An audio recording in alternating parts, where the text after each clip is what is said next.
On May 5, 2009, responding officers were hit by the acrid smell of spray paint as they entered a suburban home.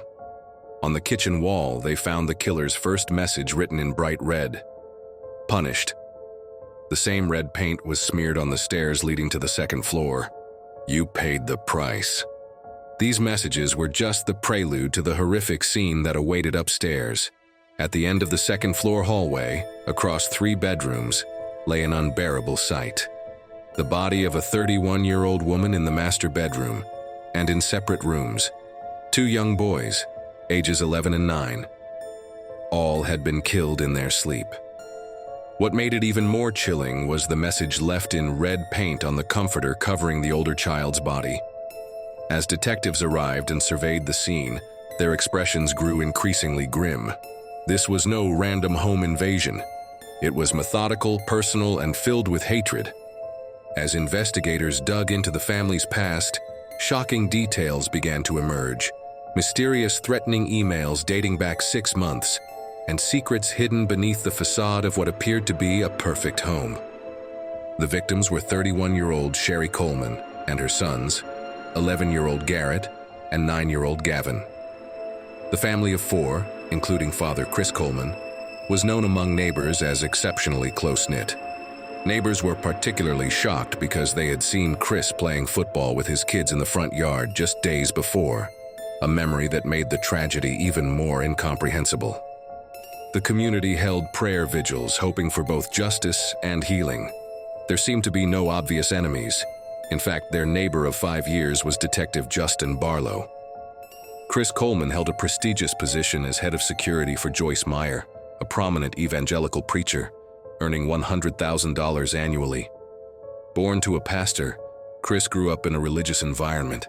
He had served in the Marines, specifically in K-9 training, and used this military and security background to protect Meyer, who frequently traveled worldwide to preach. His role was particularly crucial when visiting countries hostile to female preachers. Everything began to unravel in November 2008. Chris reported to police that he had received his first threatening email at work. "Tell Joyce to stop spouting that garbage. If we can't get to Joyce, we'll go after those around her." But this was just the beginning. The threats escalated, becoming increasingly specific and menacing. In January 2009, the threatener took a bold step, leaving a letter directly in Coleman's mailbox. "Deny your God publicly. No more chances, yo. Time is running out for you and your family." The final letter arrived on April 27th. "Stop today. I know your schedule. You can't hide forever. I know when you leave in the morning and when you're home." Police implemented special patrols to protect the Coleman family. Detective Barlow even installed CCTV in his window to monitor the Coleman's mailbox. Yet no one could have predicted the tragic outcome. At 6:50 a.m. on May 5th, Chris Coleman called Detective Barlow. He had gone out for his usual morning workout and couldn't reach his wife by phone. When Barlow rushed to his neighbor's house, a nightmare awaited. A basement window was open and the house reeked of spray paint. "Punished" was written in red on the kitchen wall, and "You paid the price" marked the stairs to the second floor. Upstairs, Barlow encountered the worst possible scene. Sherry in the master bedroom, and Garrett and Gavin in their respective rooms, all strangled. Most disturbing was the red spray paint message left on the comforter covering Garrett's body. The Columbia police chief realized this case was too big for their small department. They assembled a major case squad, bringing in 25 veteran detectives from nearby jurisdictions. The investigation initially focused on threats against Joyce Meyer.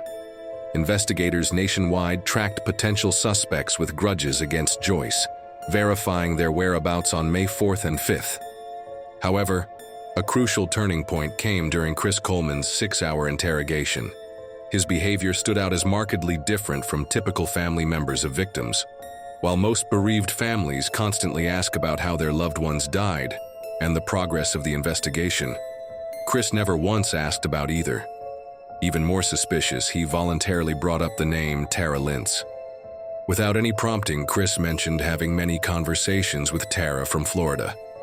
He explained she was just his wife's high school friend, whom they'd met during a family vacation.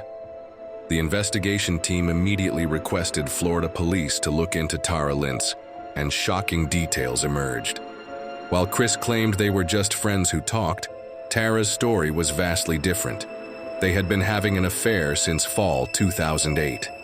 Tara's phone and laptop revealed numerous intimate photos, videos, and emails exchanged with Chris. Most surprisingly, her calendar had a wedding date marked for herself and Chris. While Tara genuinely believed Chris would divorce Sherry and marry her, he had never actually met with a lawyer. Investigation revealed that Chris would arrange secret meetings with Tara during Joyce's events, and they even had a joint credit card account. As Chris and Tara's affair came to light, the community's sympathy for Chris turned to anger. As the investigation progressed, evidence from the crime scene raised more questions. The unlocked basement window was particularly suspicious. Why would it be unlocked when the family was receiving threats? The surveillance system DVR that Chris claimed to have installed was missing. Additionally, Detective Barlow's surveillance camera hadn't captured any suspicious vehicles or individuals. Forensic examination revealed even more shocking details. The estimated time of death was around 3 a.m.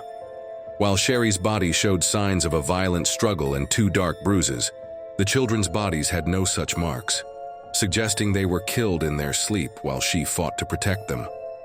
Investigators noticed scratch marks on Chris's arms. Though he claimed they came from removing a satellite dish the day before, his attempts to hide them with a blanket during questioning raised suspicions. The digital forensic investigation provided the smoking gun. The threatening emails had been sent from Chris's own laptop.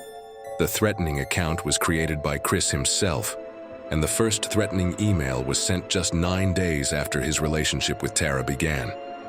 Moreover, the red spray paint used at the crime scene was traced to a local hardware store where Chris had purchased it himself. When the trial began in May 2011, crowds gathered outside the courthouse. The case's high profile required selecting jurors from a county 90 minutes away to ensure a fair trial. Sherry's friends testified about her suffering.